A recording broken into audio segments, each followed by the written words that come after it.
Centennial Advisers.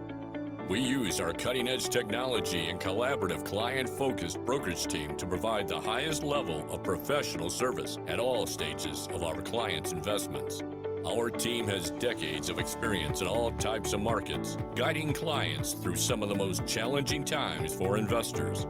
Our all-hands-on-deck approach generates more offers on your listing, and according to CoStar, we have sold our listings faster and with the highest list-to-close percentages over the past 2 years. For buyers, we identify and negotiate the best terms possible, ensuring your long-term success. We hope your time with us today helps your passive investments become massive investments. Centennial Advisers, here for you now and always.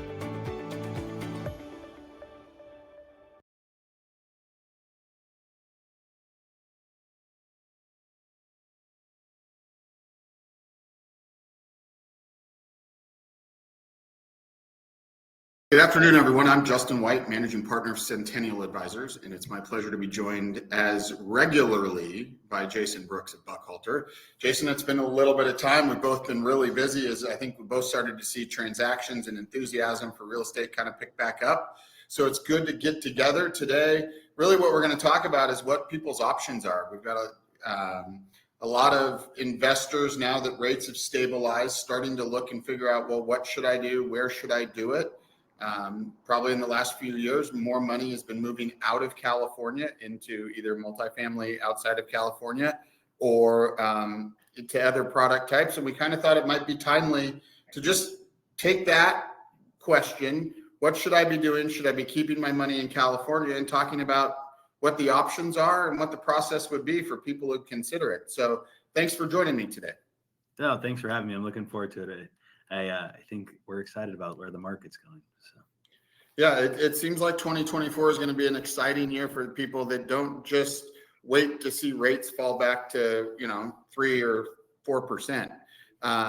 But we've got a limited amount of time today. Let's kind of get right into it. Let's just talk about in general and kind of your opinion, very simply. And obviously, we have a lot of real estate investors on this webinar answering this question. They've all kind of got their own reasons, but why do you see your clients investing in commercial real estate? What are the benefits? Why do they do it? So I think for a lot of them, it's cash flow. A lot of our clients these days look for cash flow. And then the other reason is depreciation to offset income. So I think that's for ours, that's kind of where they've been focused.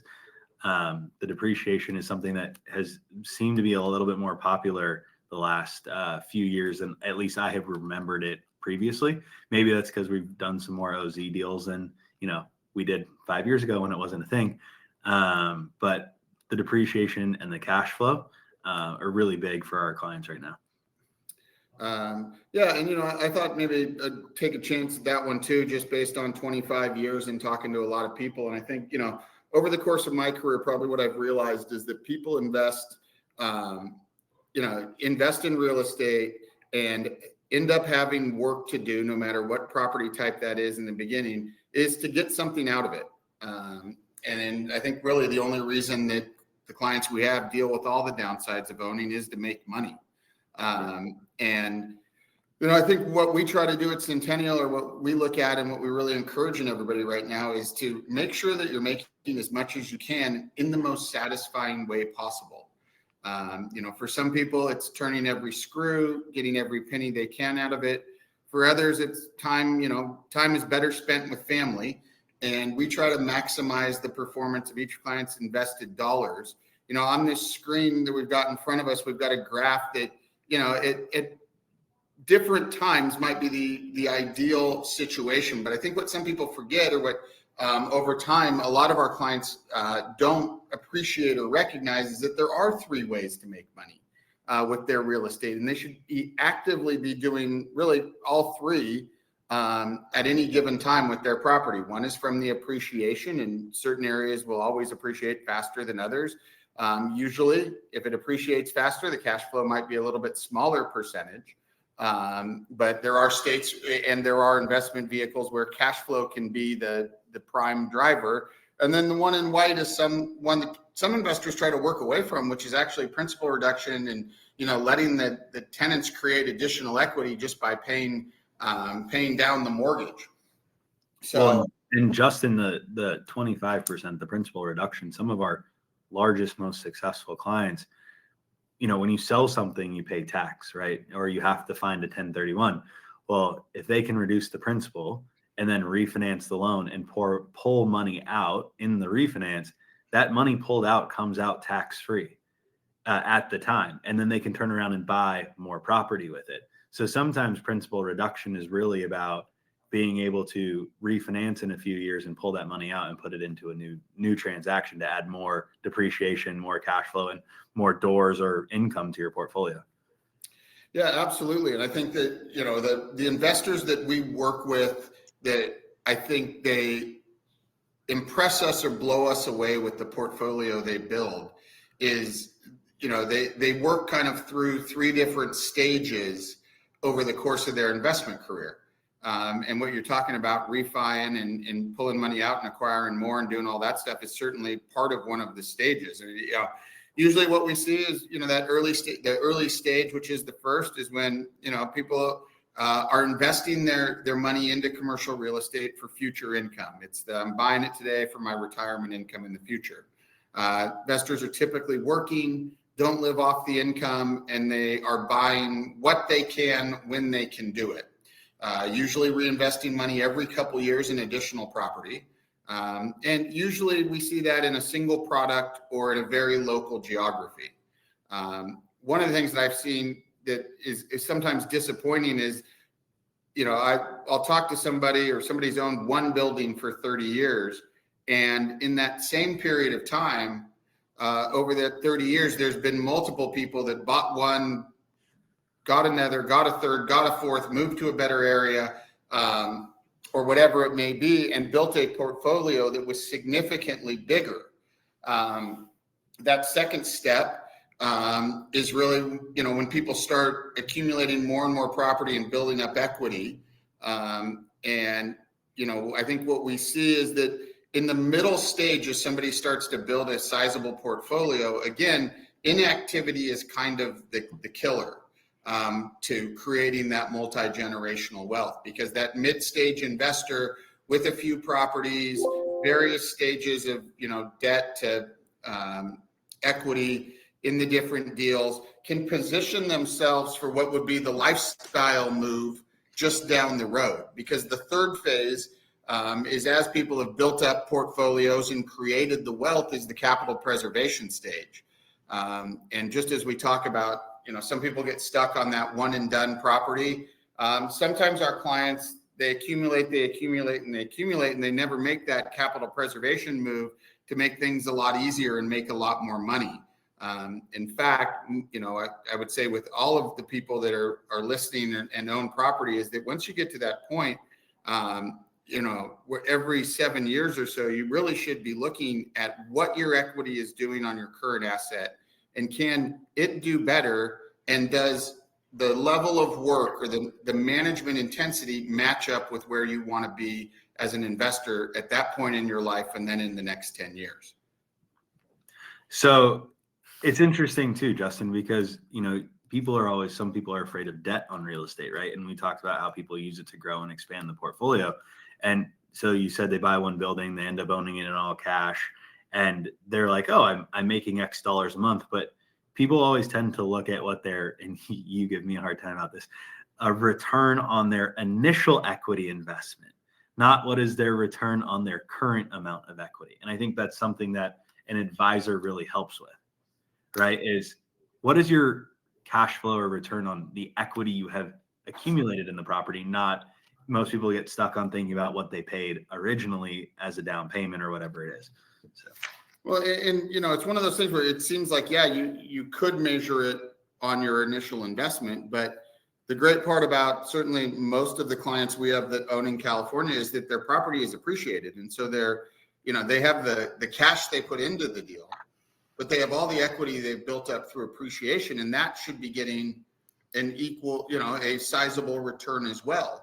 And between the way that tax laws are written, the way that property taxes are done, and a couple different factors, the longer somebody holds a property over time, usually the less return they're making on the equity that they've built up, number one. But number two, they're not controlling the amount of square footage that they could to ultimately build a lot more wealth, which, Jason, kind of takes me to my next question. You obviously specialize in real estate law and are involved in tons of different transactions, from $60 million estates to helping a client with $1 million net lease property in Iowa, let's say. So you see it all. Is it easy or hard to sell an investment property? Well, I should ask you that question as the broker. My opinion as a non-broker is, if it is priced appropriately, it's not hard to sell it. And by the way, priced appropriately for the market, in any market, it's not hard to sell it as long as it's priced appropriately. Well, and so I would say it's not hard either. And I think that the concerns when people look at, okay, well, if I want to improve my situation, it's going to be hard to sell, and then it's probably going to be hard to buy. But I've been a part of probably 5,000 transactions by now, and millions of real estate transactions are done every year. And anything that's been done that much, there's best practices that are learned, and teams like ours build systems to maximize our clients' proceeds and the terms that they get in those transactions. Certainly there are things that come up, but I think what we really try to do is we're the guides for our clients to help them go from good to great, and selling a property, doing an exchange, matching it up to where you want to be is a lot easier than people give it credit for. And people to that point, Justin, are always worried about, if I sell it, what's my outlay going to be when they have a 1031? And I'm like, you have a while to identify. You often have time when you're in escrow to identify, right? People are like, oh, I closed, now I need to start looking. No, you can start looking before, right? Like, you can start looking before you even go into contract on your sale if you want to. There's not a requirement that you have to be, in contract or close to start looking. So I think that gives you more time. And like I said, there's always well-priced product out there. You just have to look for it. And that's where your advisor comes in, is they help you find it.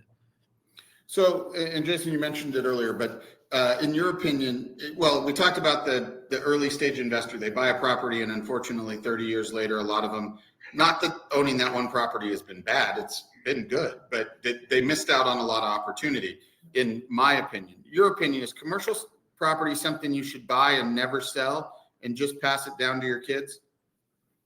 I think you can pass it down to your kids, but I don't think you should miss out on opportunities to trade it up. So I think it's a great asset to leave as part of your estate, but I don't think that once you have to leave the first property you acquire. Hopefully that answered your question, but to that point, you should sell stuff because there's a good time to sell it, and then you can buy better stuff. I mean, I think the example on the screen is a great one, right? Of moving, 57 years newer construction, more units. By the way, with more units, you diversify your risk. And so I think that's a big part of it as well. And so, yes, great asset to leave. There's tax benefits to leaving it, but don't be afraid to sell it and trade into a new one.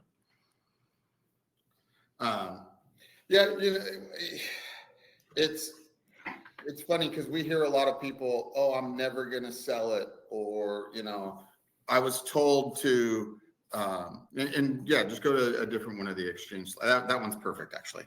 But we hear from a lot of people, I got told buy it and never sell it. And you can't argue that that's actually a bad thing, because it's been really good. Like, properties have appreciated in densely populated, major metros. Real estate's gone up in value.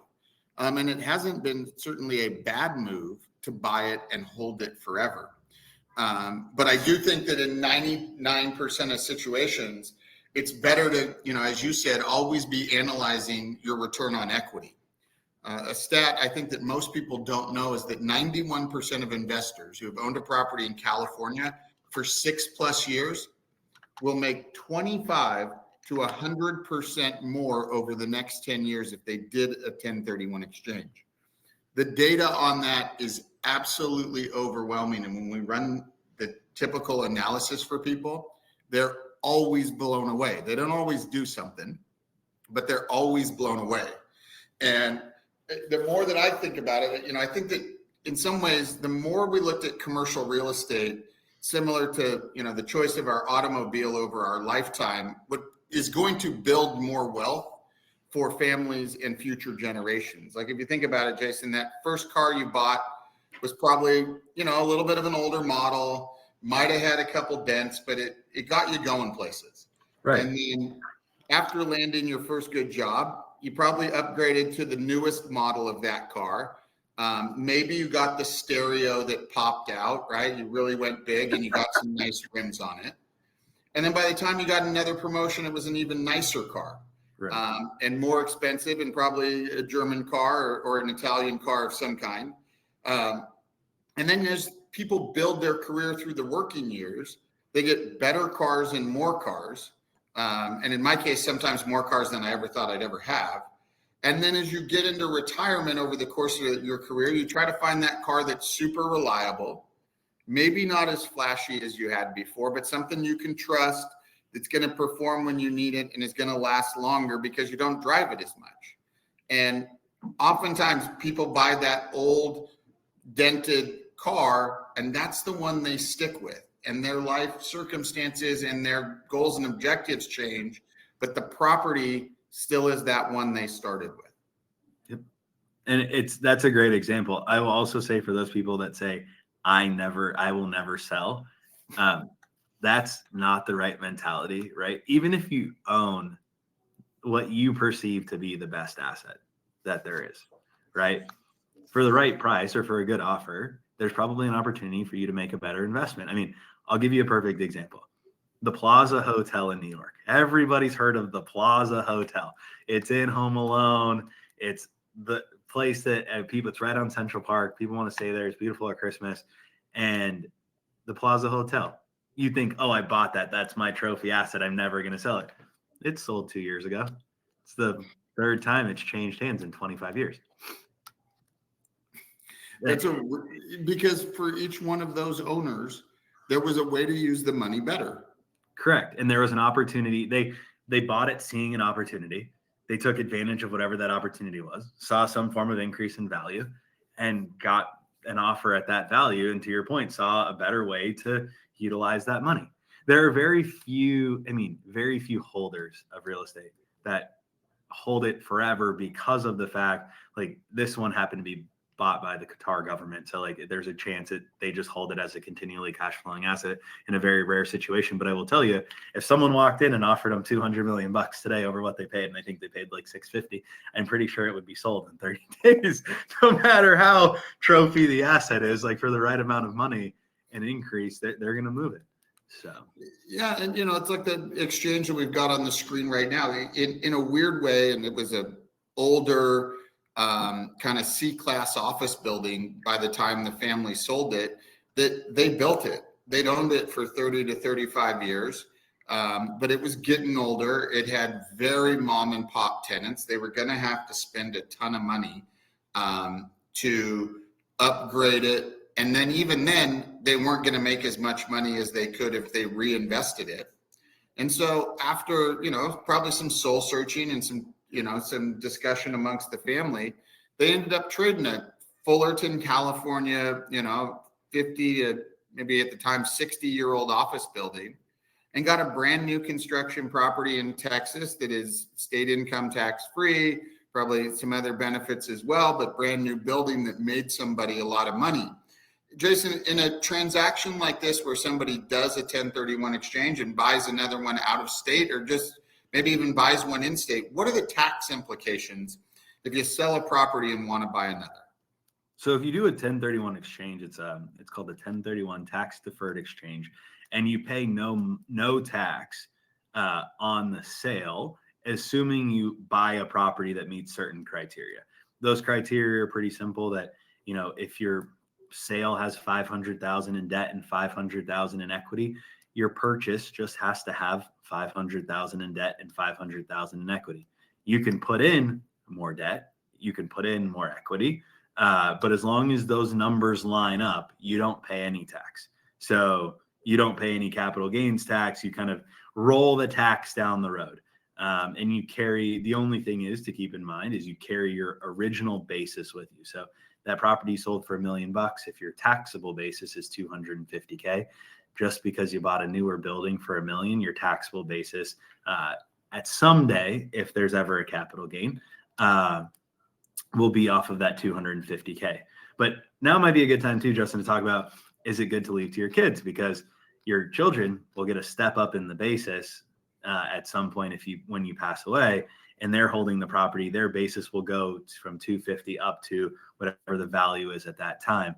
And as long as the inherited amount is under the gift tax exemption limit, they're not going to pay any taxes on that.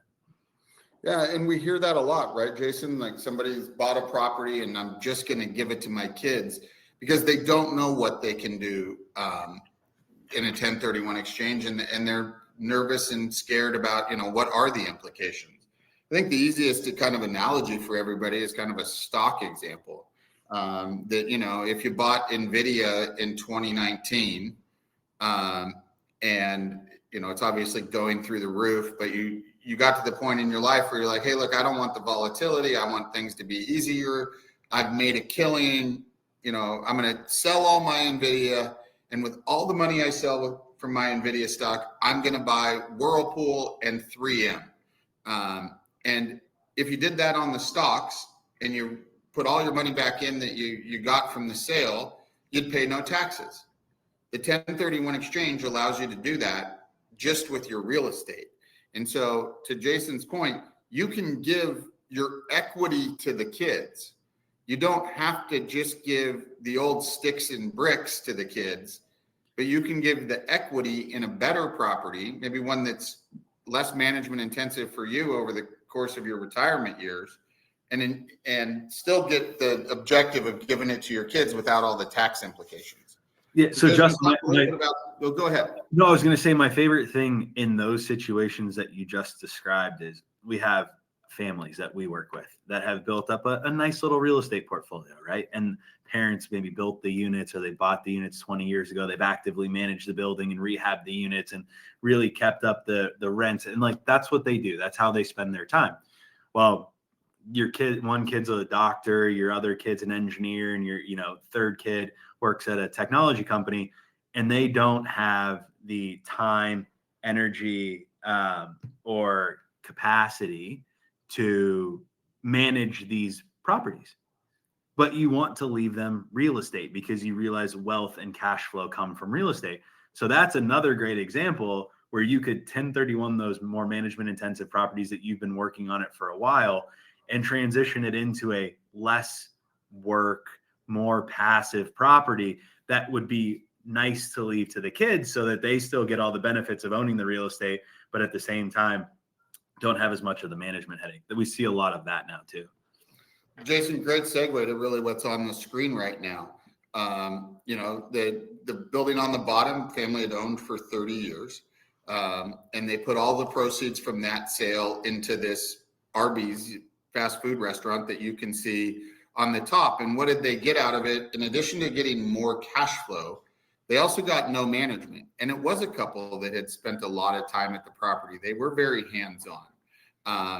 The neat part about the exchange is, like the stocks, it doesn't have to be in the same state. The business doesn't have to be in the same state, or the real estate doesn't have to be in the same state.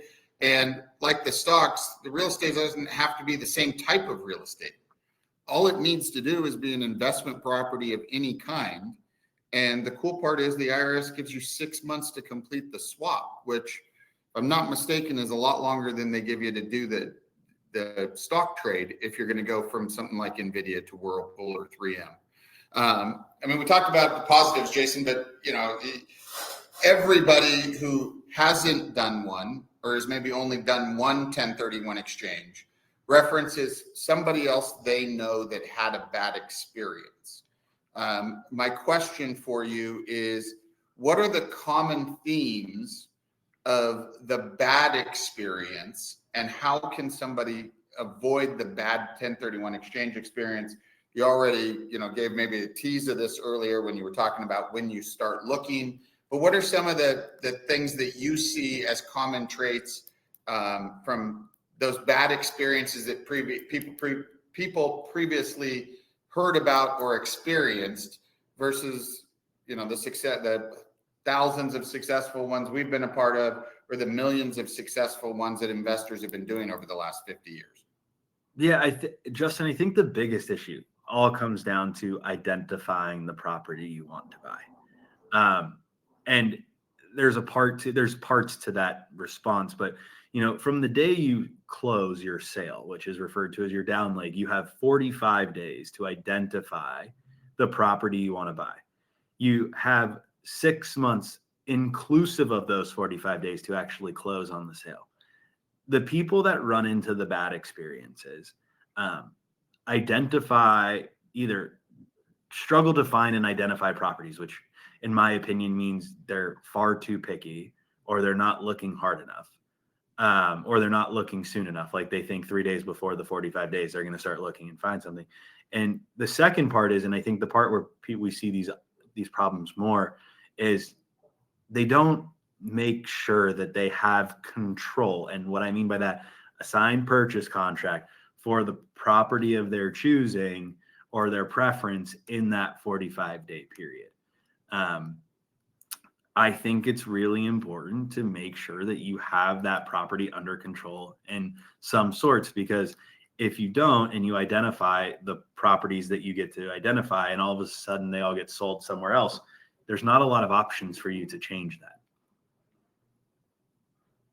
That's a really good point, Jason. And, we hear that objection or that concern periodically, that somebody they know had a bad experience, or they had a bad experience. And we actually dig deep into those scenarios to figure out where things went wrong so we can avoid them in our practice. And you certainly hit on a couple of them. But I think that the other things, that common areas where people get in trouble, is one, the agent or the broker that they pick on either side of the sale or purchase sells homes or condos as their focus. Like when it comes to investment real estate, it is just a different ballgame. Another thing I see is that when they do have a listing on the market, the way that the listing is presented and then the way that the transaction is negotiated by the listing agent doesn't generate multiple offers or get the best terms to do a 1031 exchange. And there are very specific terms that you can get that make exchanges much easier. You mentioned the other one, the common one, that the finding the up leg process begins after the sale of the down leg. One of the other ones I see where people ultimately have a sour taste in their mouth is that the concern of paying taxes drives the client to start talking to too many people who are presenting them too many deals. And although that normally sounds good, what the client needs to remember is that once you stop working with someone who's trying to find the best property for you, is that all the other brokers are just competing to get you to buy the property that gets them paid. So you lose a little bit of that advocate and that person that is looking for the best for you versus just looking to get a paycheck. And then the last one is that the buyer doesn't do proper due diligence on the property they are acquiring because they don't think they need to, or they're told that it's triple net, it's easy, it makes 10%, whatever it is, and people just don't do the necessary due diligence. The flip side, you do all the right things as it relates to that, and it's a very easy process and a highly profitable process. So Justin, let me ask you a quick question. When you say your brokers or your agent's going to help you negotiate the right terms on your sale, give us some examples of what you guys shoot for in those contracts to help, promote that. You know what, Jason, I'll say it even starts a little bit before that. Like the key, when you meet with somebody who you learn and realize that an exchange is the right solution for them to make more money and to improve their situation. Either get a newer building, closer to home, less management, leave more to the kids, whatever it is. The first thing that we have to do is we look at the numbers and we analyze exactly what their return on equity is.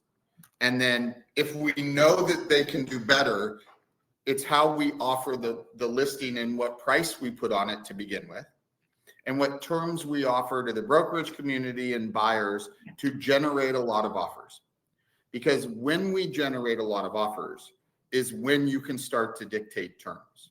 And whether it's the length of the contingencies, whether it's the removal of certain contingencies, the size of the deposits and the competition that we can create there, the timing on the sale to maybe not only meet a buyer's 1031 criteria, but also maximize a seller's window to go out and shop for the property. So I would say that once we price them right and price them to get a lot of offers, there are probably 4 to 6 terms in every transaction that we will focus on to put our client in the best position possible to be the buyer that everybody wants to choose when they're going to shop for their uplegs. So that's, you pointed out something interesting. And I think there's 2 things that you just mentioned that are worth noting again. Deposits. Sometimes people don't have the money to cover their upleg deposit, right? While their deal's in escrow. Do you guys try to at times get deposits from the down legs released to the buyers after contingency or sellers after the contingencies removed so they can use that? You know, deposit's an interesting one. And the short answer is we try to use the deposit term in a couple different ways to put our clients in a great position. Number one is, yes, the release of deposit so that a 1031 exchange client can use the deposit from their buyer as their deposit on their upleg. But in addition to that, one of the things about pricing property correctly and getting competition in a bidding war is that a deposit is one of the places where a buyer kind of doesn't have much to lose to increase their deposit. Because if a buyer is going to write an offer on a property and they do their due diligence and they want to buy it, they're going to close on the property. They will oftentimes, as opposed to increasing the price, increase the amount of deposit they offer, which is really beneficial to the seller when they want to go find their upleg and do that deal. Because not only does the really large deposit say to the broker and the seller on their upleg that the exchanger has a deal and is going to close, but now our client has the capital to go put a deposit down on maybe multiple properties, which increases the likelihood of them getting a great exchange upleg. So other question then, would you recommend letting your upleg have a contingency removal prior to the contingency removal of your down leg? You know what? I think in certain situations, every client's got to make their own decision. What we typically try to do, I would say, is close the upleg within days of closing the down leg. So we try to be under contract. We try to remove our contingencies shortly after on the up leg, shortly after we remove the contingencies on the down leg, and we know that our buyer is serious and committed to the deal. And the reason we do that is oftentimes people rely on the cash flow. They've moved to retirement in some of these transactions, and they rely on the cash flow. And so going a month without cash flow or going 180 days, as you said, the longest time that you can utilize in the exchange is not preferred. So right. We get to work on these things very early, finding the upleg, basically start simultaneously to when we get the listing. And we write offers very early in the process. We'll have properties under contract. And when the timing works out, we can close them, within days of each other and maintain that cash flow that the client, really desires. Well, and I think to that point, you prefer your down leg to remove contingencies your sale before you remove contingencies on your buy, because if God forbid something happens, right, you lose your deposit. You were in theory lost your deposit on your up leg, but you're gaining the deposit on your down leg if the down leg doesn't close. So you are financially protected from that angle as well. And one thing I will say, and people have this fear of doing it, and people don't want to put multiple up legs into contract at the same time. They feel bad knowing that they're going to cancel one. When you have a window, you have to make a decision. It's okay to put multiple properties into contract and do your due diligence on multiple properties. And if you find the one that you like, you remove contingencies on that one and you cancel on the other one before your contingency period's up and you get your deposit back, right? But that doesn't end up leaving someone, Justin, in the situation where they thought they loved the RBs and they do all their due diligence and find out that they can't get a loan on it because the soil is really contaminated because it used to be a gas station with underground storage tanks.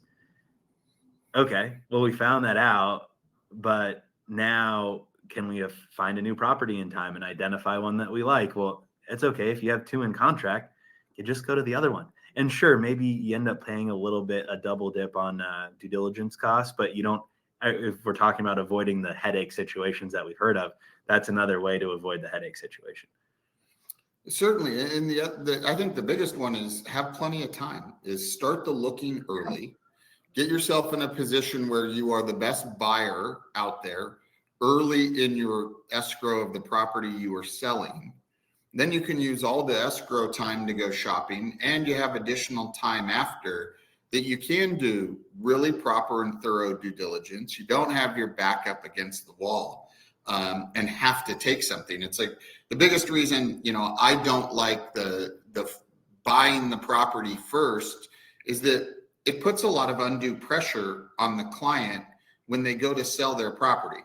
Not only do they always pay more when they find their up leg first, but they oftentimes sell their property for much less because they have the pressure that they have to get it sold.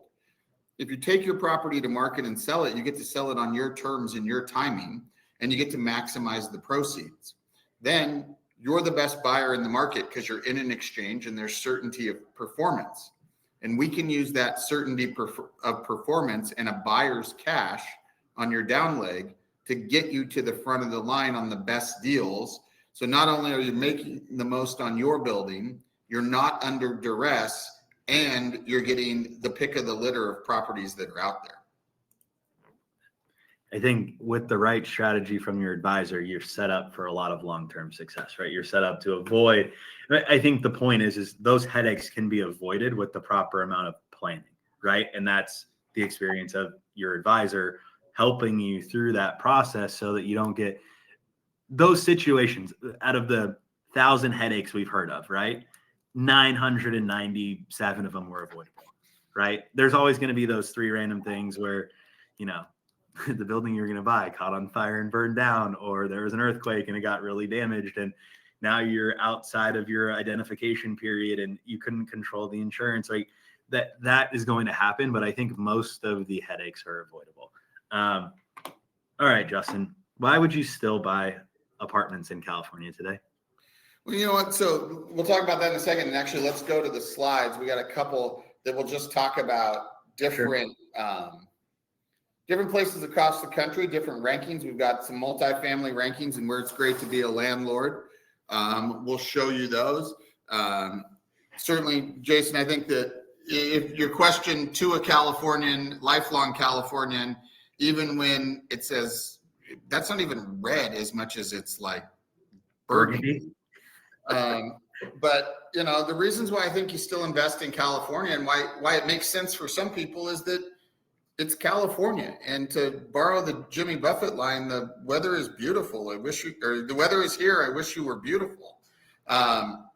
It's the state economy of California is a top 10 economy in the world. It has a long history of innovation. There are great universities, a diverse economy, and really a shortage of housing and commercial property in the densest areas because of development restrictions over the past 60 years. So personally, and I think it's one of the fun parts about being in brokerage and meeting and talking to so many different people, is that there is an investor where California is perfect for them, just as much as there is an investor where California is absolutely the wrong place for them. And that's what makes it neat and great. You know, we were talking about, we opened this webinar today with just the conversation of finding the right thing for where you're at and what you want to do. And oftentimes clients don't do that because they get one thing and they just sit with it longer than they maybe needed to. But I still think there's some great reasons to be investing in California.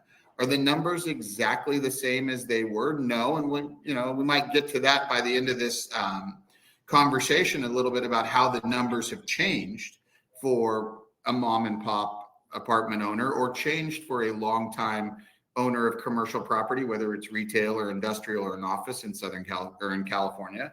But you can see, like, if you are the type of person that doesn't like some of the legislation or the headaches created by the legislation or the influence by the government or the restrictions to be able to do business, there are tons of states that are growing, that have good economies, that are much more landlord friendly. And it's interesting, as I look at that map of landlord friendly green states, some of the places that I think are just emerging economically and good markets to be investing happen to be in those green states as well. So not only do you have some good economic indicators, but you got really favorable landlord rights in some of these places. And we'll talk about our favorites later. On the business side, which affects a lot of the commercial property, we'll show that one right now, the ranking of business friendly states. And I'd encourage you that as you go back through this presentation, when you get it on record, you try to find the dark blues and the dark greens, and that might be an indicator if you want to get your business or your business property or your investment property out of California. Where are the places to go? But, it's hard in California. And we've seen a lot of businesses move. I've had a lot of friends, pack up, and whether it's Texas or Tennessee or Colorado or Utah, move to a lot of different places over the last few years and moved their businesses because it was a lot more profitable. But to your question, I think that there's still plenty of reasons to invest in California for the long-term reasons people have always invested in California. The rules have changed and the numbers are different, but that doesn't mean that there's not really good opportunities, just like the numbers have changed and the rules are different in some of these other places where we've seen lots of clients move their money. No, that makes sense. And, they say there's one word 3 times that matters, the only thing that matters in real estate. And, for example, they're not making, except in Dubai, they're not making more beachfront, right? There's only so much of it. There's, and people always want to live at the beach. And, there are some cities in California that will always attract people. And in Southern California, those areas are fed by the surrounding cities, the surrounding counties. So there is opportunity. I'm the first one to say that I would move my money out of state, but I do think that there's always, yet some of our biggest, smartest clients are still buying tons of deals. Now, some of them have a big machine that they need to feed, and their machine is localized and they got to put more deals into the machine. But, at the same time, we're doing all different kinds of deals regularly in California. People are still seeing opportunity, and it's California. People still want to, a lot of people still want to be there. Some people have decided they don't want to be there anymore, but there's still a lot of people from a population perspective, from an economy perspective. You joke that it's the 10th biggest economy in the world. And I think that if California was its own country, it would have placed 4th in the Olympics, the last Olympics as a country. And it would have dropped the U.S. out of the top spot. There's just a lot that happens of commerce and life that is driven from California. And when there's a lot of commerce and a lot of people, it just creates opportunity. So this might be an interesting part for people to pay attention to. We're going to show the slide of who we think, what are the traits of the people that should be continuing to build portfolios of apartments in California. And while we do that, Jason, I'm going to ask you, since you have a lot of clients that do work across the country, what are the most common reasons you hear from investors who have exchanged California apartments for apartments out of state? So that's an interesting question. We have a lot of clients that just really enjoy owning apartments. They are probably the easiest thing to finance. They get you the maximum amount of loan dollars of pretty much any deal out there. And they like the consistent, we're working on our new office lease here in Nashville. So I'm learning most of Nashville office, Justin, is full triple net. Fascinating.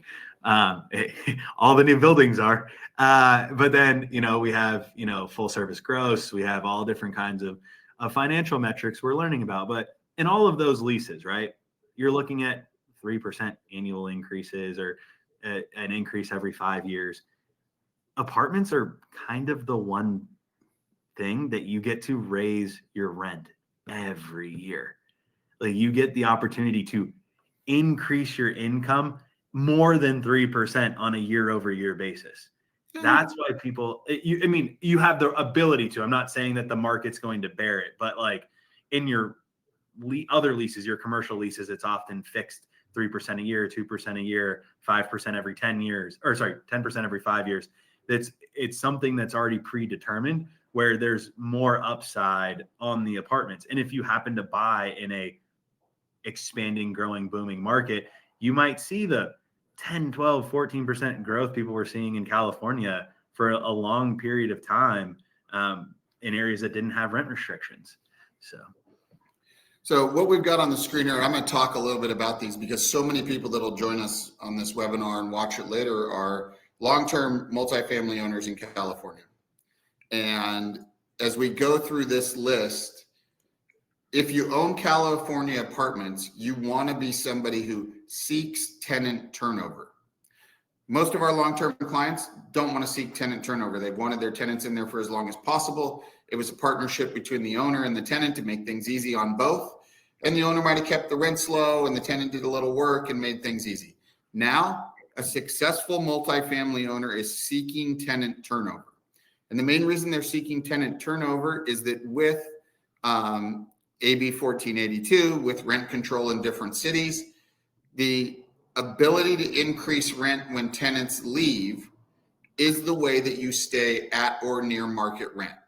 That the increases that you can get on an annual basis will not keep pace with what we've seen in inflation and what we've seen asking rents be in the market. So you want tenant turnover, number one.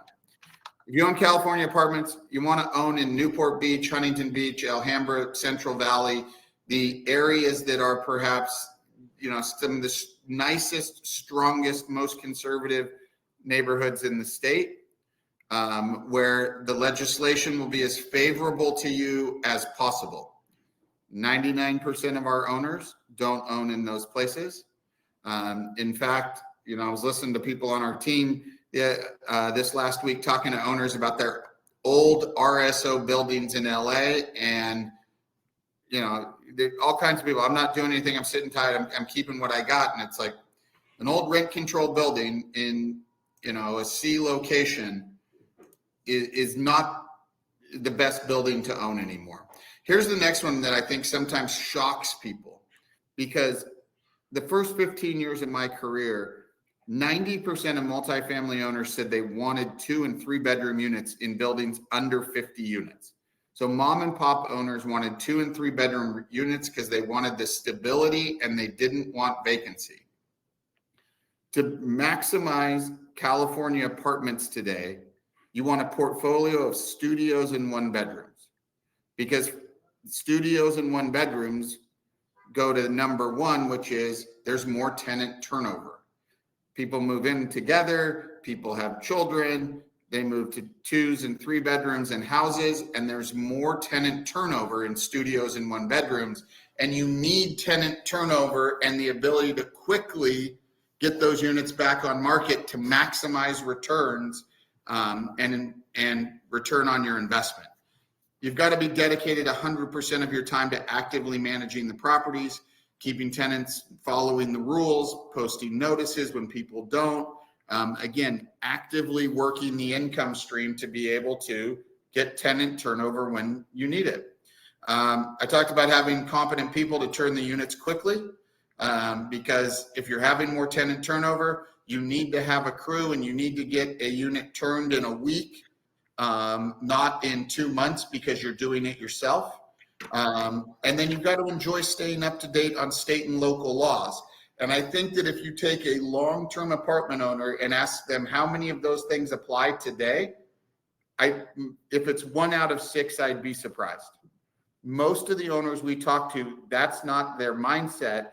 And it may be why a California leased investment property, retail, industrial, office, maybe, it might be a better fit, or something out of state might be a better fit because the current market doesn't match up with what they prefer and what they like. Jason, any comments on that list or anything that you think we missed? No, I think that the really good owners are doing all 5, and at a minimum, or all 6, and at a minimum, they're doing 5. Maybe where the location they own changes a little bit because they've got longer term portfolios. But the first one, the tenant turnover, the active management, the competent crews, the staying up to date on laws like that, those are all non-negotiables to be successful. Why don't we go now to let's see. Why don't we go to out-of-state commercial owners, and we'll kind of work bounce around here a little bit.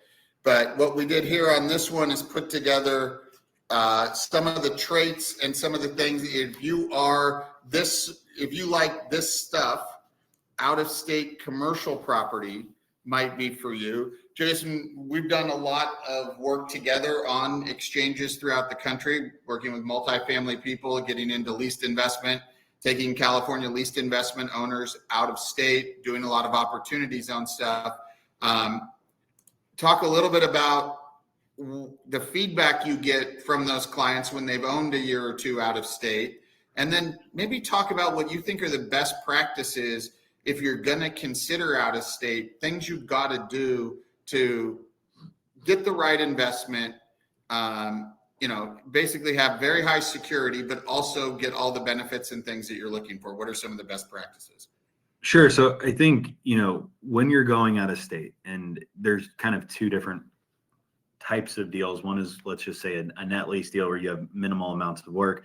And then other ones could be an out-of-state industrial deal or office or something else where, certain things matter. On the net lease deals, location's always important because if for some reason the tenant leaves or the lease expires, you want to be able to re-rent it.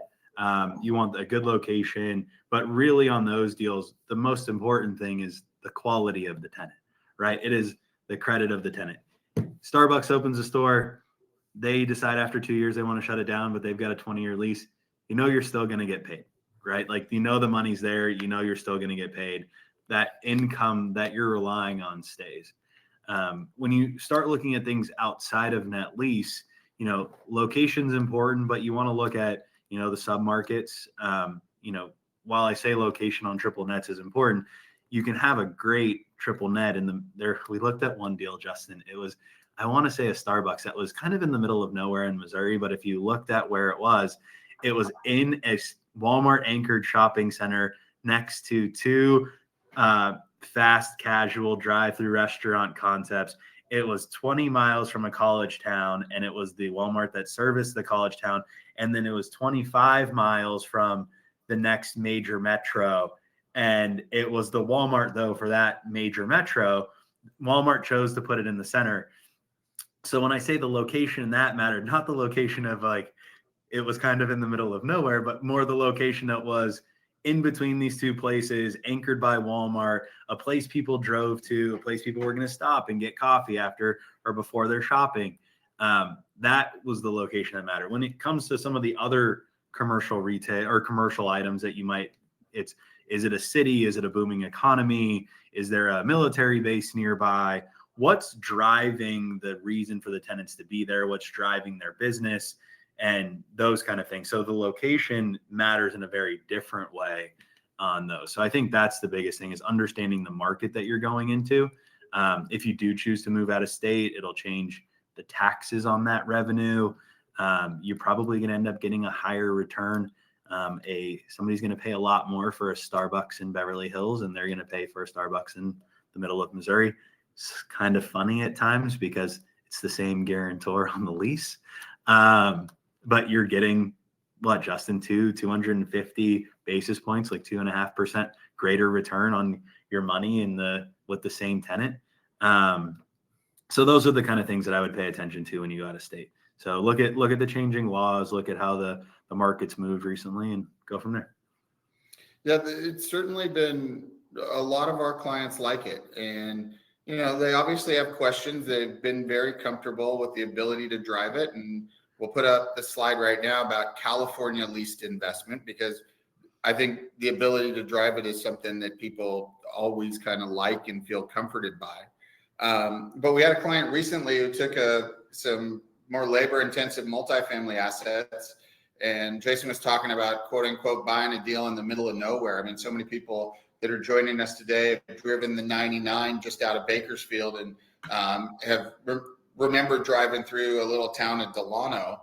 And I'd encourage anybody over the rest of the year, as you're driving on 99 this year, you'll see, let's call it, I want to say it's about 20 minutes north of Bakersfield and maybe, 90 minutes south of Fresno, that Delano could be that spot in the middle of nowhere, but it's in the middle of nowhere now with a Home Depot, a Walmart, a In-N-Out, a Chipotle, a Chick-fil-A, a movie theater, whatever. And it is the destination for a 20-mile radius. And for our client, they got away from all the headaches, but they were able to drive to the property. They got, one of their kids lives up in Northern California, so they're going to be on the 99 every once in a while. They could go drive it and see it. Certainly California is as secure as it come. Our land's always valuable. We're not making any more of it, as Jason said. And, there's a lot of people like myself that are probably never moving out of California. The other reason why I think that we're seeing some good investment in commercial properties in California is that the pressure to meet the demand of the housing crisis is going to require more localized service for the housing that they build throughout the state. And so the restaurants, the banks, the grocery stores, the nail salons, the tutoring, all those places people need to go to.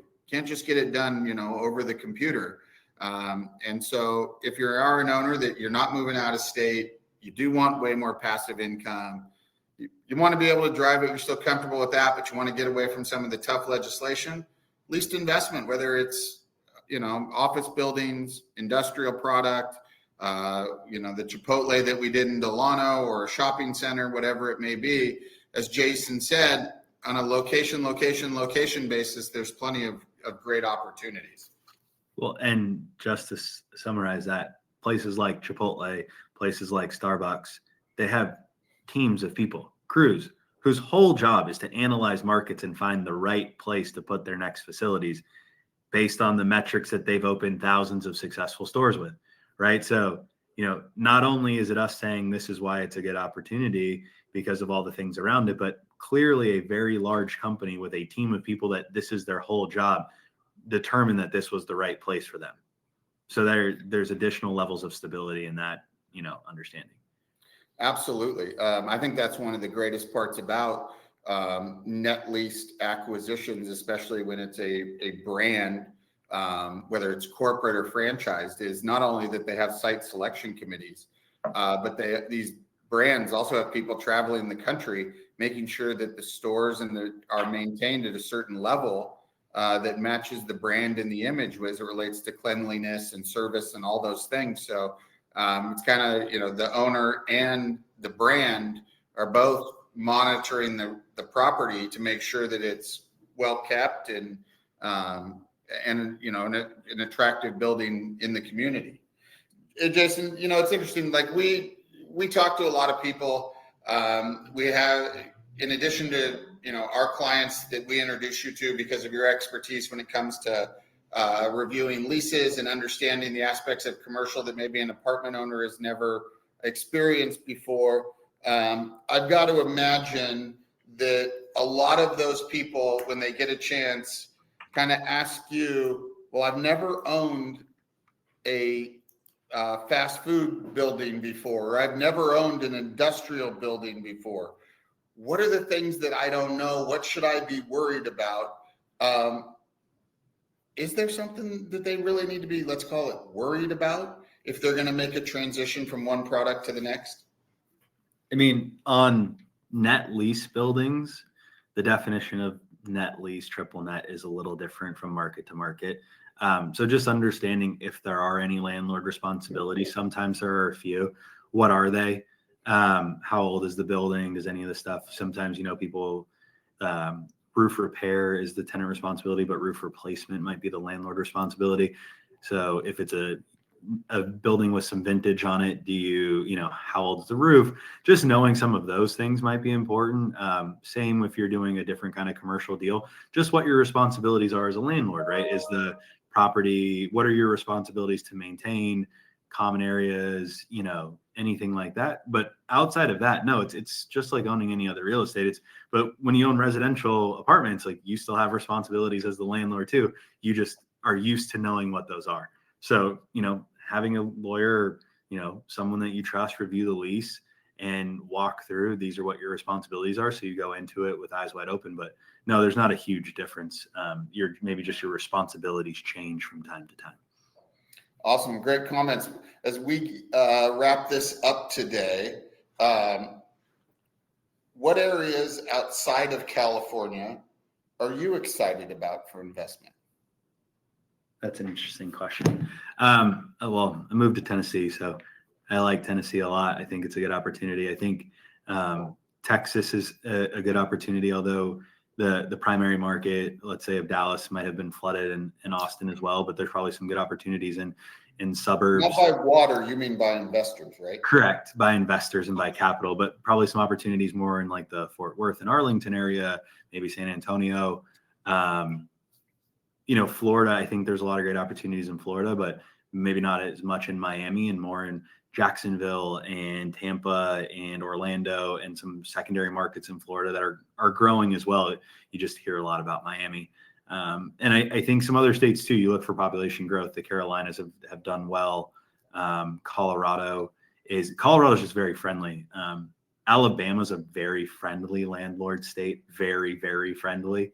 So I'd look there and see. Oh, I'm a big fan of right now of the Omaha, Nebraska market. They have 0.1% unemployment. Did I just steal your idea? You so far stole. I mean, stole is an interesting word, right? Like the fact that we have we did not talk about this answer and have a bunch of similar places. But I got you with the Omaha one. No, I had Omaha. No, I know. That's what I'm saying. You didn't think I was going to go Omaha. I did not think you were going to go Omaha. I was going to finish with Omaha. So mine are, I still love Colorado Springs. Although I think, like you talked about with Fort Worth or with Dallas and Austin, that its days as an unknown are behind it, but it's still got a lot of highly educated young people and lots of good jobs. So I still like Colorado Springs. I like Huntsville a lot, which was Jason recommended Alabama. Lots of technology related to space and things like that. And we have seen a lot of Californians move to Texas, Tennessee, those areas. Alabama kind of, right in between, and maybe a little bit better cost of living than the major metros of Tennessee or Texas. So I like Huntsville. Jason mentioned a couple places in Florida. He didn't mention my favorite, which is Pensacola. Was there last year, and I think a lot of the southern port cities are going to see a lot of green energy investment. And I think Pensacola will be one of the leaders in that. And then before I get to Omaha, my last one was Southern Utah, St. George, Cedar City, that stretch of Southern Utah, I think is continuing to grow. As somebody who has been traveling through and to St. George for all 50 years of his life, seeing that area grow as much as I have, and knowing that there's still continued opportunity, with multiple now 4-year colleges in the southern part of Utah, I think we'll see a lot of growth there as well. And then if you can handle a cold winter, Omaha. 0.1% unemployment. 0.1. Hey, last question before we go. Sure. So you talked, I mean, obviously Nashville's been tops on a lot of people's lists for a long time, but you've been there a little bit now. You've traveled the state a fair amount. Nobody's talking about it yet, or very few people are talking about it, but you think a place in Tennessee that isn't Nashville is something that people should consider? Sure. I'll give you a couple. Everybody loves Chattanooga. Chattanooga is a great market. People love living there. It's 2 hours from Nashville. It's an hour and a half from Atlanta. It's a nice location, beautiful city. A lot of people are looking at and like putting money in Knoxville. University of Tennessee is there at Rocky Top. It's a pretty good sized city. I've driven through it once now on my way to Pigeon Forge, Tennessee, where Dolly World and other things are, and cabins in the mountains.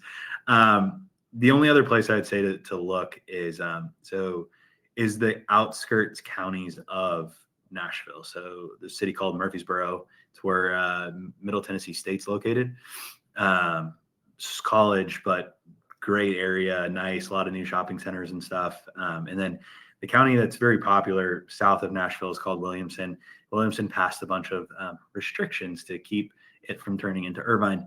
And so the county south of that, though, has some areas like Spring Hill and Chapel Hill and some other places that are really starting to take off, and anchored by a $3 billion investment by Chevy into turning the old Saturn plant into an EV car production facility.